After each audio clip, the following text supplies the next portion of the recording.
Los japoneses la tienen clara. Ellos compran perla del Mar Caribe, que es una de las más finas del mundo. Compran trapiche, compran ojo de gato, compran euclasas y compran esmeraldas rojas de Utah, Estados Unidos. Fui y la miré, una piedra así. Me pidieron 65.000 millones de pesos. Yo no tenía la plata para esa piedra. Y me dice, don Jorge, es que el policía estrelló el carro. Yo, pero ¿cuál policía? Y pues yo pensé que era un rayón o algo. Cuando bajo y veo ese carro allá encima hay un andén, pero un andén como de 1 metro de alto. Yo, Dios mío. Y abrí la puerta y veo la niñera llena de sangre y no vi a mis hijas. Y yo era... El día de hoy estamos en un nuevo episodio de Paso en Falso. Tenemos a un empresario que además de su gran cantidad de negocios está dedicado a la joyería y mucho más específicamente a la comercialización de esmeraldas. Es una persona muy interesante que toda su trayectoria nos ha llamado la atención y nos ha motivado a muchos, pero ¿quién mejor que pues, para contarles que Jorge Lozano? Jorge Lozano, para empezar, me gustaría que nos contaras un poquito de cómo empezaste y quién es Jorge Lozano. Bueno, ¿quién es Jorge Lozano? Una persona inteligente y de buen corazón. Es una frase que les enseñé a mis niñas desde que estaban bebés. Casi todo el mundo piensa que la inteligencia es aquella persona que tiene información, pero la inteligencia es aquella persona que logra tomar decisiones desde su corazón, sin conveniencia personal. Cuando llegas a comprender eso, te vuelves inhackeable y difícil de manejar, ¿no? De calcular y de medirle los patrones de comportamiento. ¿Cómo empecé? Yo creo que no fue un paso en falso, pero sí fue una tristeza muy grande, porque pues mi mamá murió cuando estaba muy niño y lo que tengo pues son recuerdos muy tristes, ¿no? De los pasos en falsos que daba mi papá, de estar tomando, de ser una persona muy creativa y muy inteligente en Fusagasugá. Creo que fue de los mejores mecánicos, pero de los más pobres. Recuerdo que de niño lo veía haciendo un carro, él hizo un carro en Chinauta, hizo toda la latonería, lo organizó, y estoy hablando de hace 30 y pico de años. Recuerdo que una vez nos varamos, él tenía un carro en Buick Roadmaster y arregló el carro con jabón Rey porque se le había roto el cárter. O sea, era una persona muy pila para diseñar, para dibujar, para solucionar problemas, pero pues nunca pudo solucionar los de él. Llevo en las Esmeraldas aproximadamente 20 años. El primer empleo que tuve fue a los 12 años, vendía perros calientes abajo del Salitre Mágico. Siento que ese fue el mayor curso que yo tuve para ganar la agilidad mental y la destreza física de poder atender a muchas personas bajo presión, aprender a contar la plata, a dar vueltas, a trasnocharme, porque pues ahí me pagaban 1.000 pesos. Recuerdo tanto que era por acompañar a la señora del carro de perros a traerlo y acompañarla.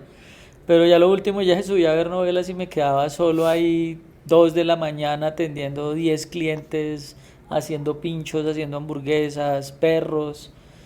Y para esos días pues empezó a salir una novela que se llamaba Fuego Verde, que era de Caracol Televisión, y subía los martes a mirar un pedacito, creo que eran los martes que la daban, que daban Dragon Ball Z para esos días y esa novela. Pues la señora me decía, usted le da la orinadera todos los martes, ¿no? Pues ya no se da cuenta que yo subiera a ver por pedacitos de la novela, porque la propaganda como que me trajo mucha intriga de conocer las piedras, las esmeraldas. Recuerdo que decía, el actor en la propaganda decía, detrás de todo su brillo y su belleza se esconde la muerte, no se olvide. Esa era como la propaganda amarillista que tenía la novela, porque pues yo creo que el colombiano en general tiene siempre ese morbo de las pistolas, de los traquetos, Sí, sí, sí. y encaminaron la novela como por ese lado, que pues sí, el gremio ha tenido su guerra. O sea, yo creo Sí, que ha tenido violencia. de las pocas actividades económicas se ha dado el lujo de tener guerra. Pero también se ha dado el lujo de que las esmeraldas tengan un marketing a nivel mundial. Ustedes van a cualquier país desarrollado, a la zona de las joyerías o donde está la moda, y allá en un letrero tiene que decir Colombian Emerald. Jorge, yo tengo una pregunta. Cuando tú estabas vendiendo perros calientes y trabajando, rebuscándote en la calle, ¿tú cómo te veías a futuro? ¿Tú alguna vez te llegaste a ver cómo estás actualmente? Pues inicialmente me quería morir, no veía como un futuro. Hoy que estoy viejo me doy cuenta que el futuro realmente no existe, ni el pasado ni el presente. El futuro son nuestras ideas o emociones y inmediatamente se ejecutan, empiezan a convertirse en un recuerdo. O sea, realmente yo creo que si el presente existiera, el reloj tendría que parar. Entonces, pues no miraba hacia adelante porque había muerto mi mamá, entonces no tenía sueños. Pues para tener emociones a esa edad, pues era un niño que venía de un pueblo y pues a mí me daba miedo pasar una calle porque no sabía, o sea, Sí. eran muy grandes y para un pueblerino pues vivir esa experiencia fue un choque bastante fuerte. Entonces pues simplemente pues como que para mí estaba bien no aguantar hambre porque muchas veces nos acostamos sin comer con mi hermana. Recuerdo que comíamos a veces en el día una sopa de maíz pintado. Mucha gente se les olvida el pasado y ya no les gusta esa comida, pero me parece que sigue siendo rica. Sopa de maíz pintado con papa y no le echamos ni sustancia ni nada y con eso a veces pasábamos el día. Entonces, pues para mí era una felicidad poder tener algo con que comprarme un tamal. A veces pasaba por los restaurantes, la panadería y olía uno de eso y yo decía, "Ay, Dios mío, puta, el día que tenga plata me voy a comprar 2 libras de carne y me la voy a comer toda". Entonces, pues como que cada cosa llevaba su día, el día llevaba su afán y ya. Pero siempre sí sentí, o sea, alejado del ego, que yo tenía algo especial, pero pues lo vino a comprender hace muy poco. Ok. ¿Y cuándo fue ese momento ya después de todo ese proceso, cuando empezaste a soñar o a pensar que yo quiero esto o algo?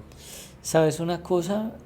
Todos los seres humanos estamos esperando el momento, porque crecimos en un momento de competencia y una vida muy novelesca, que en algún momento todo hace clic y cambia. Y yo creo que los cambios siempre son para mal. Uno debe llevar una vida de transformación con unas metas. Cuando hay una meta empieza un camino, ¿sí? Pero pues yo no, como te digo, no tenía metas porque pues al lado tenía compañeros que sus papás los acompañaban. Yo llegué a ser muy buen estudiante, pues me ganaba medallas y nadie iba a acompañarme, era prácticamente solo. Pero como que mis metas eran pequeñas, ¿sí? Como que la primera fue aprenderme las tablas de multiplicar, porque yo salí de la General Santander de Fusa y le juro, yo no me sabía las tablas. Esta es la hora y no me las sé. Y entonces yo decía, Dios mío, esos pelados en Bogotá. Y cuando pues yo llegué con un baloncito, esos muchachos a jugar ese, que era Nintendo 64, y yo no sabía jugar eso, me sentí como un poco excluido. Y esa fue como mi primera meta, poder estar al nivel de ese sexto de bachillerato, porque realmente yo creo que a mí en la escuela me pasaron quinto fue porque mi mamá se murió, es decir, les dio pesar y me pasaron, porque yo mantenía en el río gamineando como chino de pueblo. Entonces pues acá fue ponerme a estudiar y recuerdo que el primer trimestre fui el mejor no del salón sino del colegio. Y, y ahí pues empecé a crecer, luego me becaron matrícula, becado de pensión, me hice amigo de los profesores, entonces empecé a convertirme como en un líder del salón, a pesar de que pues yo era el más humilde porque yo no tenía para llevar once, era el que mejor comía.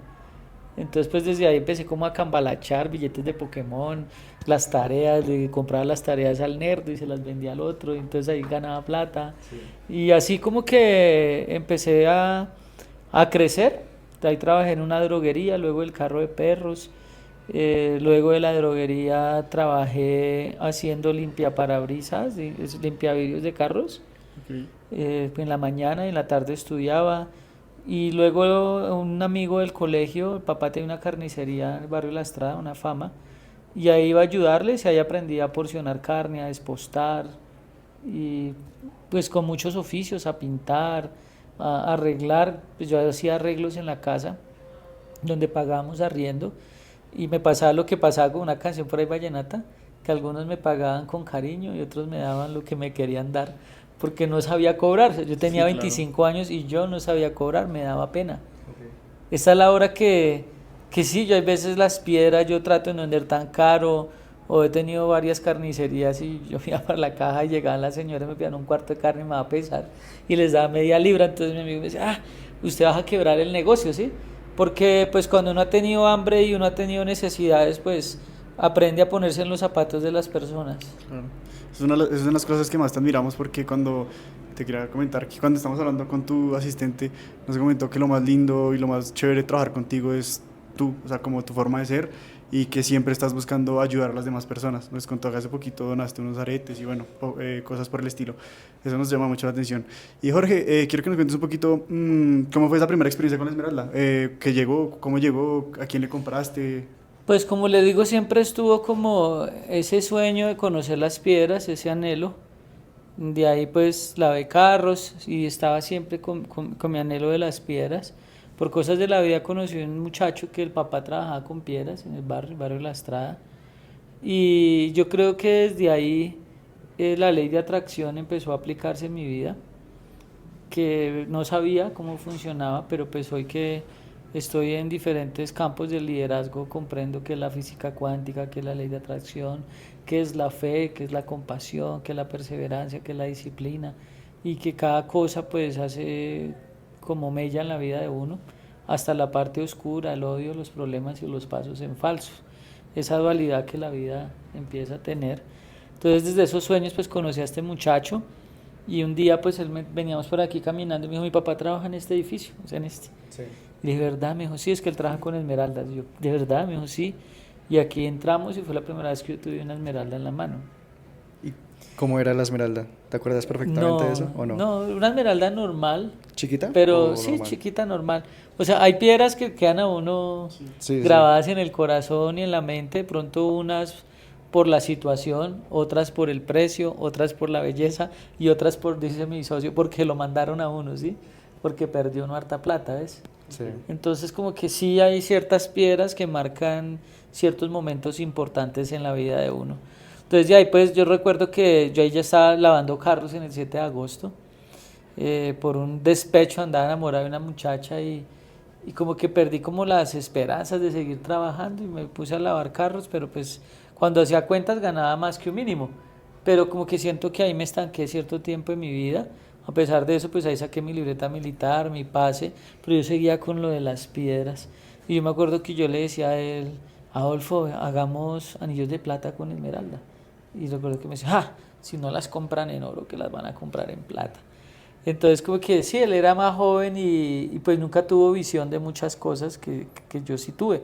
Pero gracias a él, pues él fue quien se fue a ver a Hong Kong de primeras, que a pesar que le gustaba mucho el trago, era muy irresponsable, que ahí es a donde uno ve que los papás cuando le dan muchas libertades a un hijo o le dan muchas cosas sin valor moral, lo que hace uno es dañar la vida de un ser humano.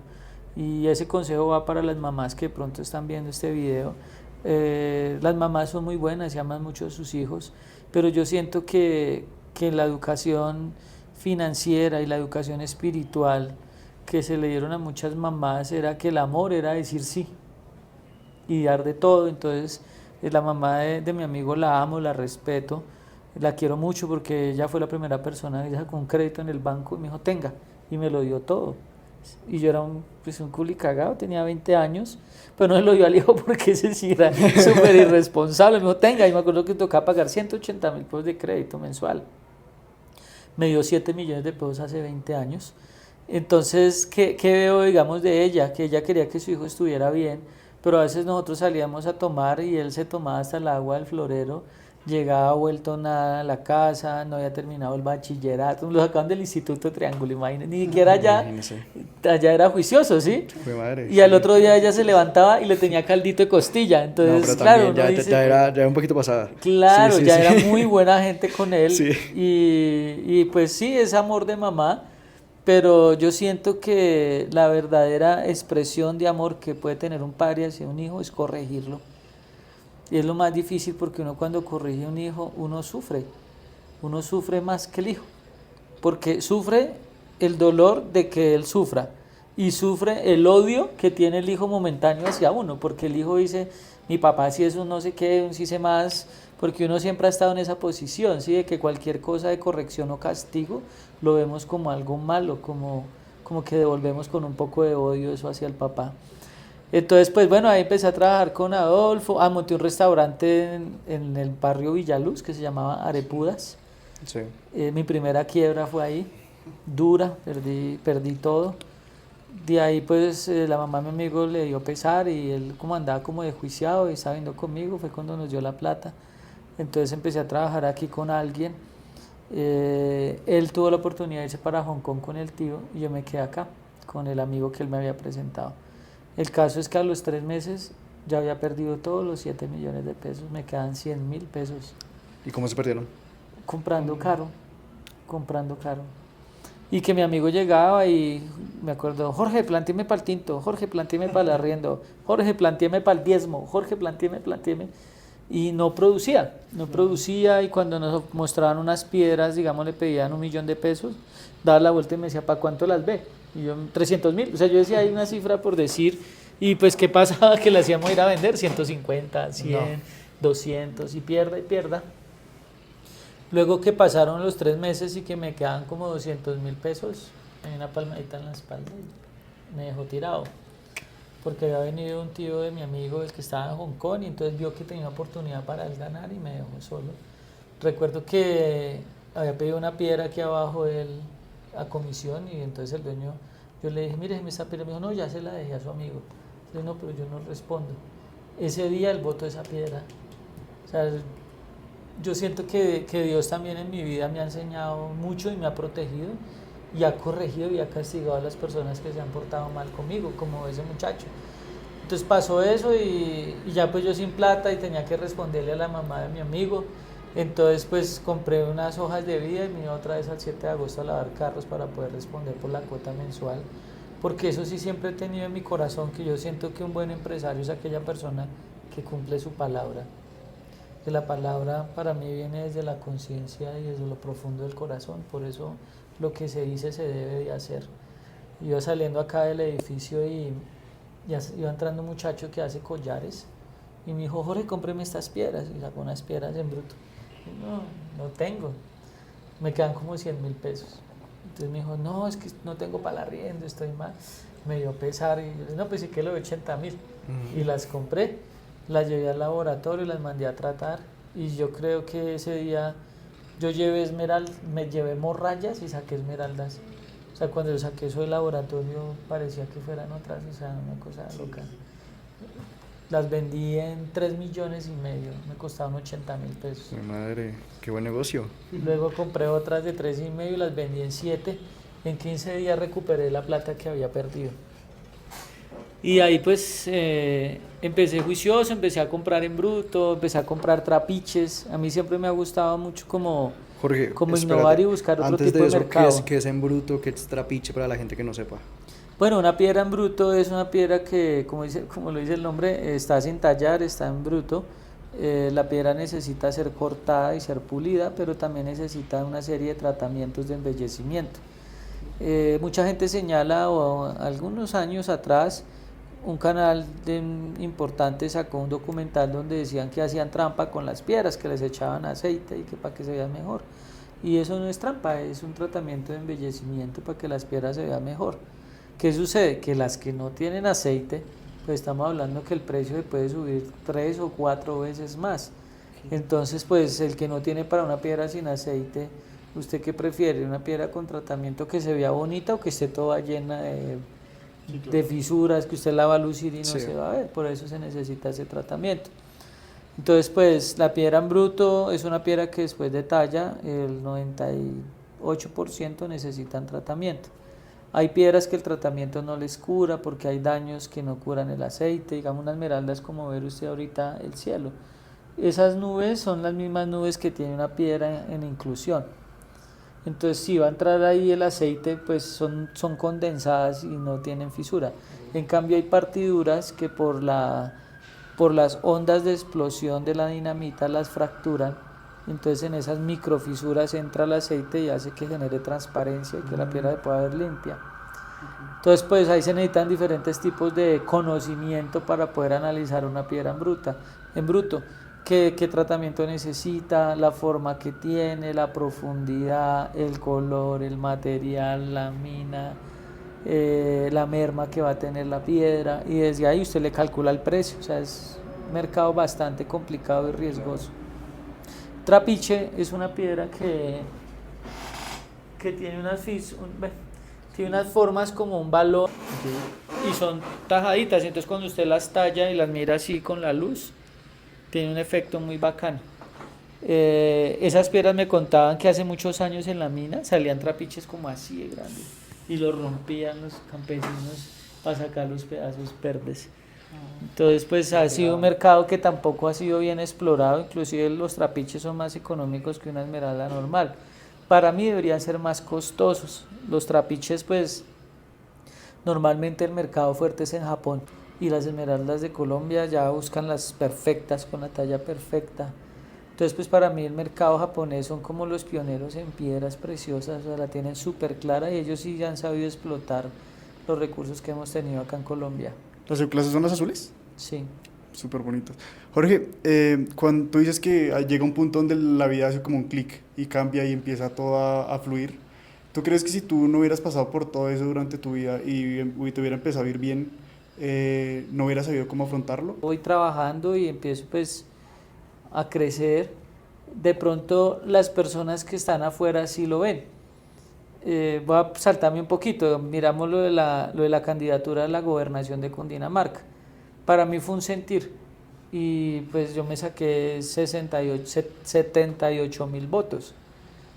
Pues para mí fue el resultado y un trabajo, ¿sí? Pero para muchos politiqueros como que ven eso, como ellos negocian eso, esas cosas, los votos los ven como plata o negocian contratos y todo eso, pues para ellos sí fue un clic, como que, uy, este man, pero pues de pronto uno no se da cuenta de esas cosas porque pues uno se levanta todos los días a hacer las mismas cosas, ni uno pues cambia de escuchar la música o de comer otra cosa o vestirse diferente.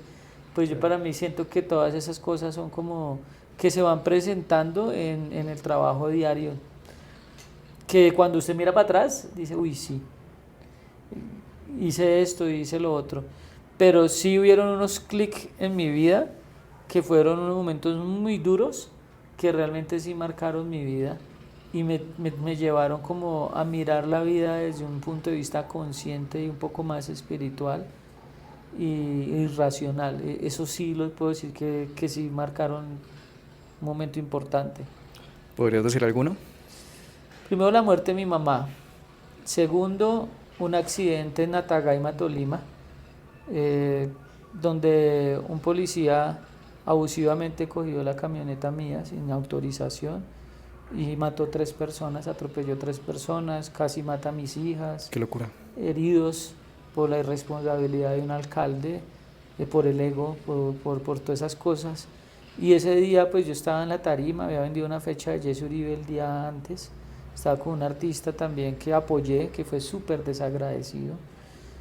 Y yo digo, pues pucha, en ese momento a mí me ha ido muy bien, había hecho unos negocios en China, el cliente estaba acá, habíamos vendido hartos miles de dólares, estaba haciendo un hotel en el desierto de la Tatacoa y estaba ese pueblo lleno de gente. Yo decía, pucha, el ego, y me siento una chimba, Claro. sin hacer sentir mal a nadie, ¿sí? Pero ese día me dicen, es que necesitamos mover la camioneta. Entonces me acaba de comprar ese carro, 700 kilómetros tenía, la última Ford Lariat, y bueno, y con mi esposa al lado, mis niñas. El día antes de estado Jesse Uribe en mi casa, o sea, No, está de película. reído, sí, Sí, claro. Ya me habían aprobado la empresa en Hong Kong.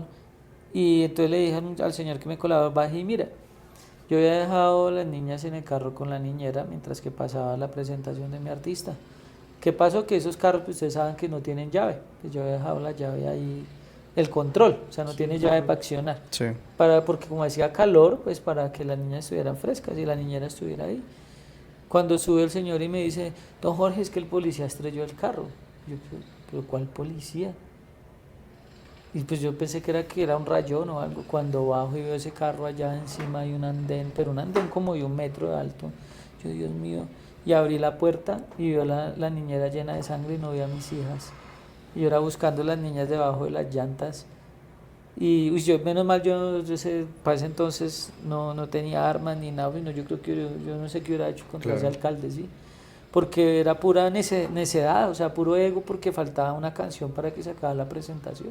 No, y Pues man le dio además, la gana de hacer mover el carro y el policía también se extralimitó en sus funciones por chicanearle a la novia, se metió a manejar un carro que no sabe un carro manejar, un ajeno carro también. automático, un carro de esos tan grandes, perdió el control. También me di cuenta, uy, ahí aprendí temas penales, judiciales, lo de eso uno llama, o sea, uno compra una póliza, supuestamente eso cuando le van a vender a uno le prometen el cielo y la tierra, y mire lo tramposa que es esa empresa. Yo vengo y compro esa póliza, llamo cuando pasa el accidente y le digo, mire, es que yo no sé qué pasó con mi carro, necesito un abogado. ¿Qué hizo de una de la aseguradora? Blindarse y llamar y decir, no, es que usted no autorizó. Y yo, pero ¿cómo voy a autorizar a alguien que yo no conozco mover un carro, sí? No, me sacaron una Biblia. Es que aquí dice que es que no le pagan porque usted tiene que autorizar. Y yo, pero yo ¿cómo autorizo a un policía? Si un policía coge un carro y si yo no estoy, entonces lo que pase es responsabilidad mía. Conclusión del ejercicio, dijeron que me iban a pagar. Cuando me iban a pagar, llamaron y dijeron que no, que porque el policía no tenía licencia de conducción. Entonces yo ¿Qué digo, yo importa? creo que en Colombia debe ser el único país en el planeta Tierra donde un civil tiene que ir y preguntarle a un policía que si tiene licencia de conducción, ¿sí? Sí. Donde un policía supuestamente es la ley y uno tiene que hacer caso a lo que ellos digan. Y más, donde yo ni había tenido contacto con él y el man estaba en el uso de su servicio. Entonces, una empresa tan grande ni siquiera tener los abogados para ella responderle a uno, a las víctimas y después demandar a la policía, ¿sí? Entonces, ni le respondieron a las víctimas ni le respondieron por el carro. ¿Qué ha pasado? Oh, sorpresa, han pasado los años, el carro me tocó arreglarlo, pérdida total. Cuando se lo vendía a un amigo así de palabra, él lo fue a vender hace un mes y está reportado en fase colda. O sea, ellos sí reportaron el siniestro y no respondieron por el carro. Entonces, pues ahí me hice un curso de derecho ni el berraco. También me di cuenta de los malos procedimientos y la mala fe de los órganos públicos y judiciales, de la politiquería como tiene de mal el país. Y también pues en mi parte personal, pues me di cuenta que yo andaba como casi todos los empresarios buscando llenar un hueco, un hoyo negro de dinero y de ego, donde comprendí que la vida pasa en un segundo, ¿sí? Y que los aplausos, el ego, el puesto, los títulos, el dinero, los amigos, no se lo van a echar a uno en el ataúd y que realmente uno vive desde momentos y que lo único que uno creo que se puede llevar son los últimos 20 segundos de tranquilidad antes que uno se vaya a morir. Ahí yo creo que en ese pequeño lapso de tiempo es a donde uno hace un resumen de su vida y dice, valió la pena aquí, me voy con una lágrima o me voy con una sonrisa, ¿ves? Y pues eso marcó mi vida. Un robo que tuve en Bélgica, nos robaron 1.200 millones de pesos en Bélgica, ¿Y cómo?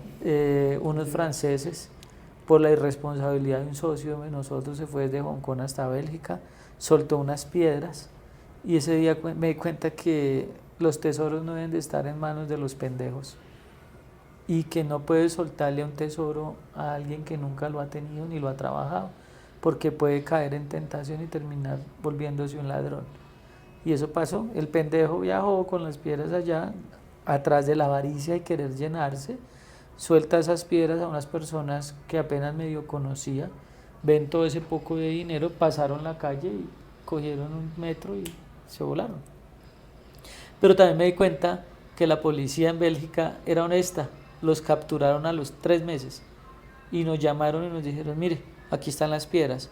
No eran los 1.200, eran como 800, pero sé que Pero si pues, eso no hubiera pasado en Colombia, eso, porque en Colombia también fui víctima de un falso positivo de la policía, he sido víctima de falsos allanamientos y robos y cambios de mercancía por algunos agentes de la DIAN. No digo todos, porque hay gente muy honesta y muy buena en las instituciones, pero 5 dañan el nombre de 20.000 o de 50.000. esos sucesos, y el último pues fue la separación, perder mi familia.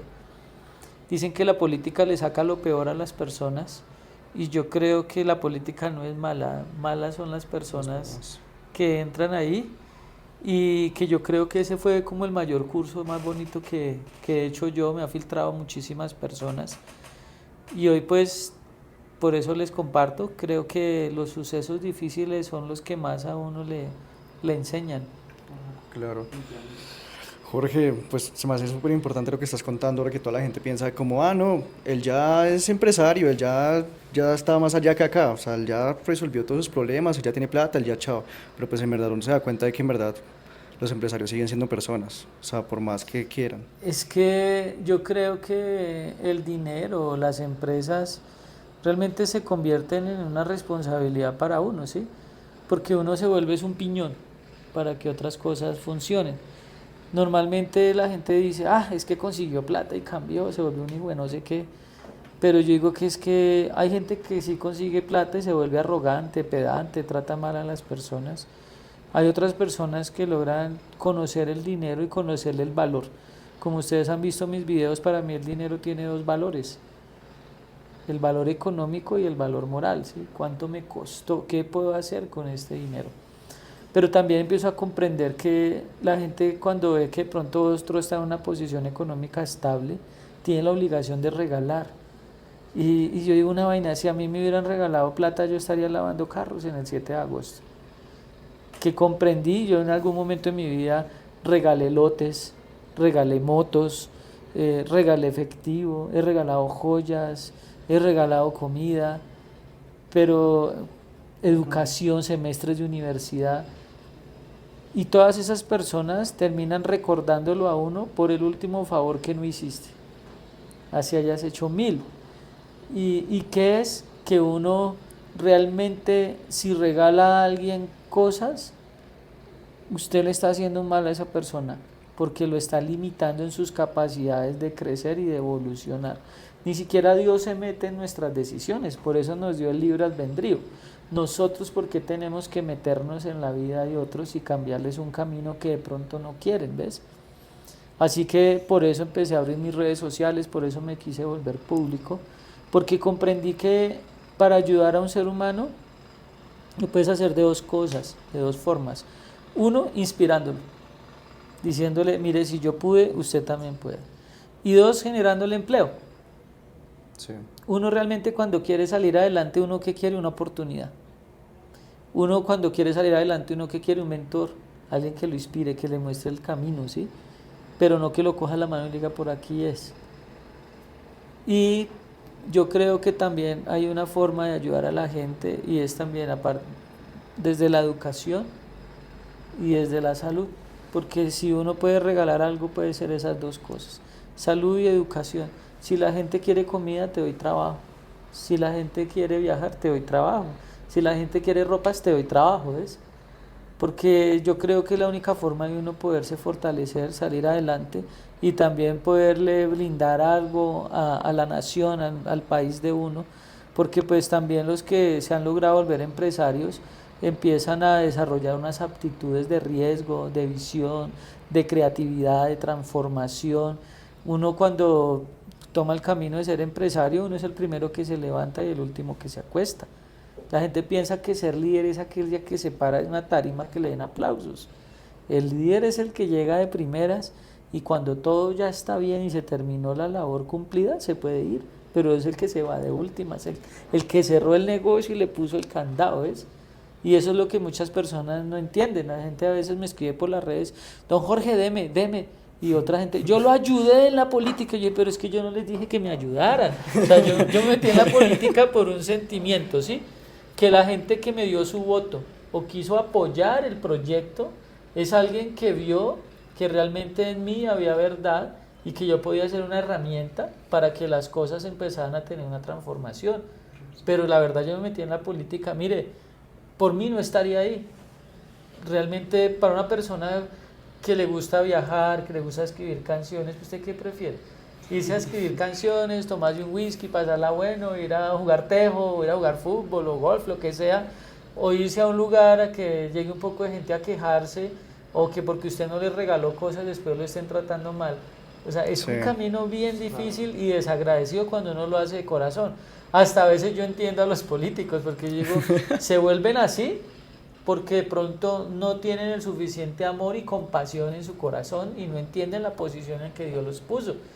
Pero si uno mira en general, las personas están esperando del político y no hacen nada. Entonces yo digo, una persona que espera de alguien que se gana un salario, ¿qué está esperando? Que se vuelva corrupto, porque si usted se gana, un político normal gana para comprarse un carro, tener una casa a crédito, porque bueno, unos salen se ganan 7 millones de sueldo en la alcaldía y salen con casas de 3.000 millones. ¿Sí? Con tres Pero fincas. normalmente es un asalariado como cualquier otro, ¿es? Entonces, si vive de la política, ¿de dónde le va a dar comida a los hijos, educación? Pues la gente está esperando de ellos, pues le está diciendo, vaya y robe para que me dé. Y entonces, digamos, todas esas personas asistencialistas, yo las trato con respeto porque están en su proceso, pero pues yo me pongo a ver y digo, a la final las personas que viven de las estructuras políticas es un porcentaje así de chiquito, y el asistencialista es así de chiquito, porque son los que tienen tiempo para estar por allá lagarteando por un lado y otro, pero el grosso de la gente, yo creo que como sus papás, como ustedes, están mirando cómo salir adelante. Yo creo que los que miran estos podcasts son personas de ese perfil, de decir, venga, yo miro esto a ver qué me suma, a ver cómo crezco en mi intelecto, y para mí ese es el porcentaje más grande del país. Por ese porcentaje grande del país es que el país está mal. ¿Por qué? Porque hemos dejado eso de la política a un lado y le hemos dado el poder y las herramientas a mentirosos y a ladrones. Entonces, cuando un bueno no ocupa un espacio, ese espacio ¿quién lo va a ocupar? Lo ocupa un malo. Lo ocupa un malo. Pero el bueno porque no ocupa el espacio. Yo no me meto en eso porque la política es una porquería. Pero ¿por qué se ha vuelto una porquería? Porque no es capaz de meterse ahí y tratar de hacer algo, ¿ves? Entonces yo siento que cuando uno logra una estabilidad de pronto financiera, empieza a tener una responsabilidad con Dios. Y con Dios es con el pueblo, ¿ves?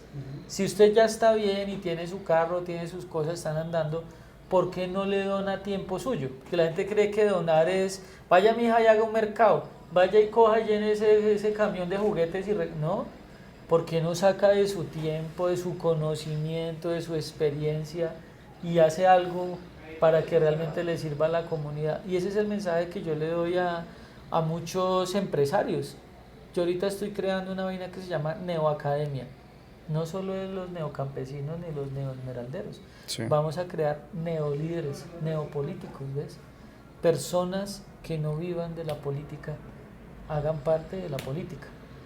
Y el que no viva, el que no tenga de pronto una estabilidad económica, le ayude le guste la parte social, pues que no sea una persona que viva ligada al ego o a la vanidad, porque ese es el problema. La mayoría de líderes quieren aplausos y quieren carros y Toyotas blindadas, ¿ves? Entonces, como han vivido eso, pues se pierden en esas cosas. Claro está. Jorge, yo quiero que hablemos de los negocios que estás involucrado, por así decirlo. Estás hablando de política, redes sociales, esmeraldas, restaurantes. ¿En qué estás? O sea, ¿en qué más estás? Pues los restaurantes ya los cerramos. Soñé siempre con ser cocinero, me va muy bien cocinando, pero pues duré 20 años tratando de pegar un restaurante y no pude, me quebré con todos.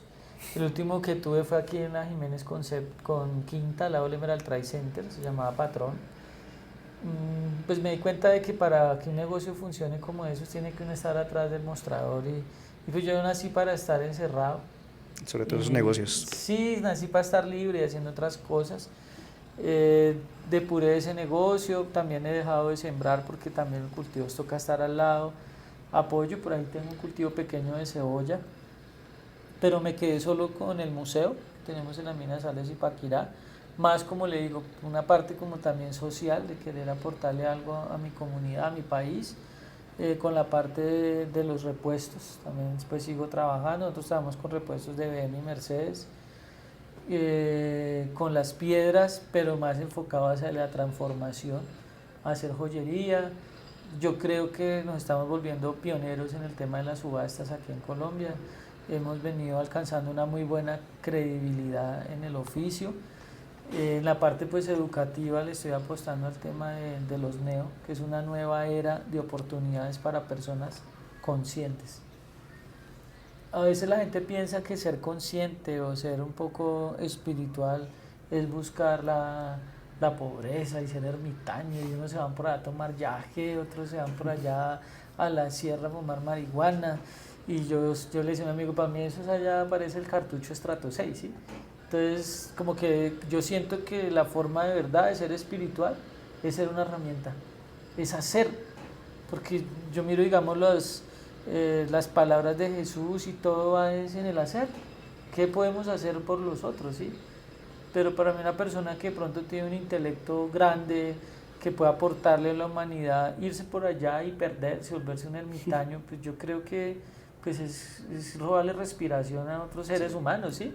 Porque resultan es existiendo y no viviendo. Yo creo que el vivir viene parte de esa gráfica de la línea de vida que va hacia arriba y va hacia abajo, y que de ahí adquirimos cada experiencia para el paso que tenemos en esta tierra.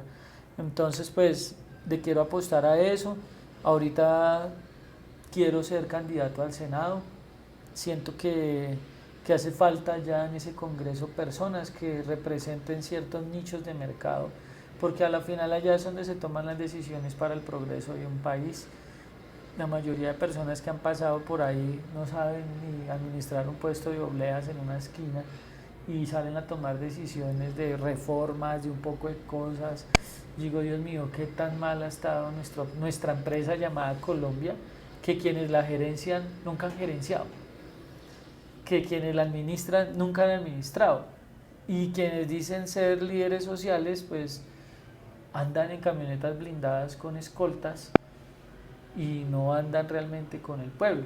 Que si uno anda con una camioneta blindada uno tiene que ganársela, uno tiene que haberla comprado, que si uno tiene un chofer uno tiene que pagarlo, ¿sí? Sí. No llegar allá a la política para que se los paguen otros.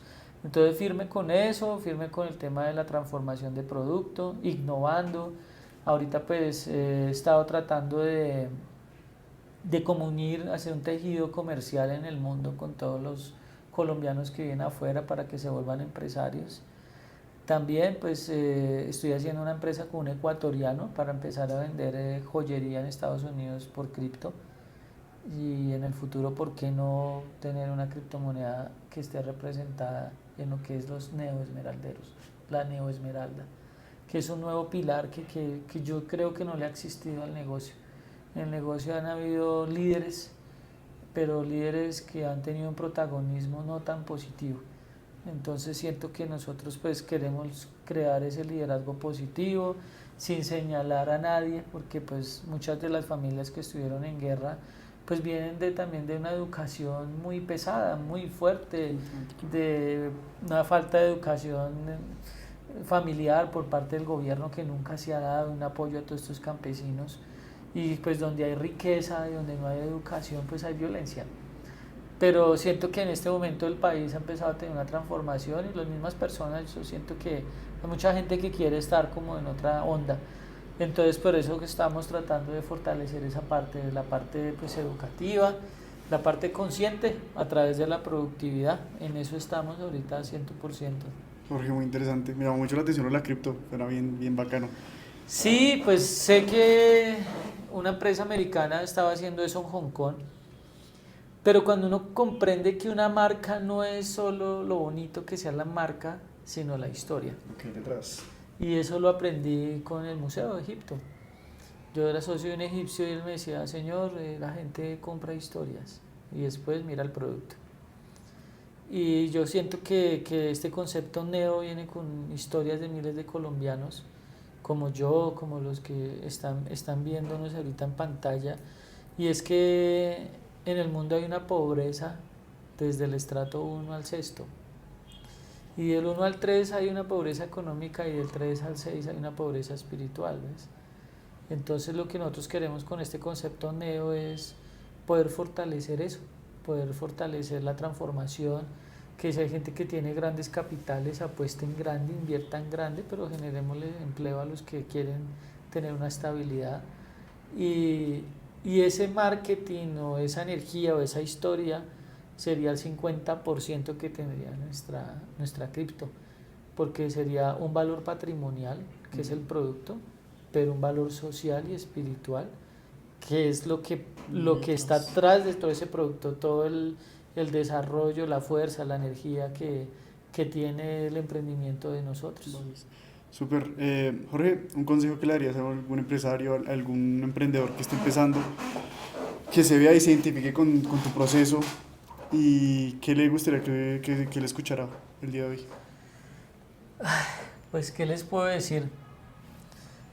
Si le hubiera dado este consejo hace 5 años, les diría: sean disciplinados, sueñen, generen metas, para hablarlo desde la parte económica, ¿sí? Hoy les digo que no busquen sueños, sino que busquen anhelos. Los sueños van ligados al ego, los anhelos hacia la colectividad y la productividad masiva. Que si uno realmente tiene a Dios en su corazón y tiene fe, puede dar 1000 pasos en falso y se va a volver a parar. Que para las personas que ven que las cosas no se pueden hacer, ahí viene el tema de la fe, sí se pueden hacer. Hay vainas que a mí me pasan que se pueden decir que son mágicas.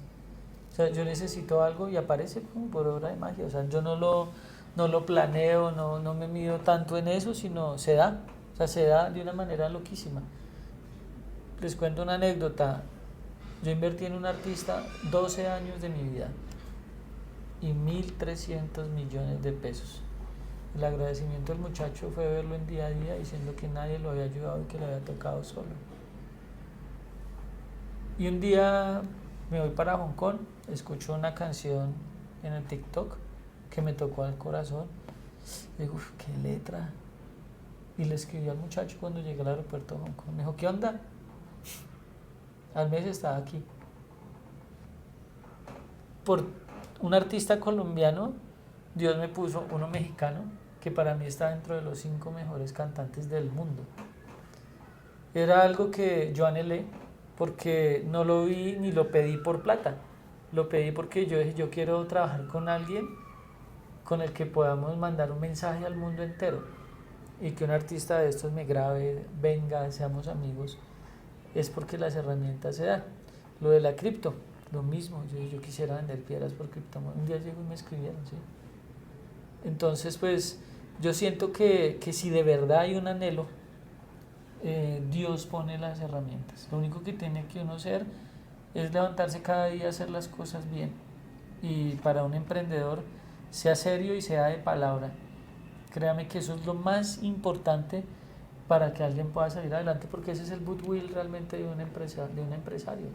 Que si a usted le dicen tal día está su plata, así usted se endeude, lo que sea, usted pague. Ahorita pues yo estaba trayendo plata, ustedes vieron, para pagar. Muchas veces yo me quedaba sin plata para mí, pero a los empleados. Tome. Entonces pues yo creo que es eso. Desde cualquier producto se puede hacer dinero. Mire, yo conocí gente en China que hacía pitillos millonarios. Entonces pues realmente no es el producto. Por ahí que Méndez Díaz decía que si iba a ser el zapatero, que sea el mejor. Entonces el dinero se hace desde cualquier lugar. Si hay nobleza, si hay compasión en el corazón, hay creatividad. Si hay creatividad, hay visión. Si hay visión, hay estrategia. Si hay estrategia, hay ventas. Entonces yo siento que las cosas deben salir así, porque siempre las hemos esperado es así, pero la fuerza la tenemos nosotros es acá en nuestro corazón. Yo creo que las fuerzas se acaban cuando uno se muere, ¿sí? De resto hay otra oportunidad para volver a hacerlo. Entonces pues ese es como mi consejo que le daría a la gente. ¿Sabes qué quedó haciendo falta? ¿Qué? De las piedras. ¿El De los que misticismo? estaba, no, de que si había unas piedras que yo recordara. Sí. Hubo la piedra de cuando me iba a ir de acá, que me iba a quebrar, que me costó 80.000 pesos, era un lote. Sí.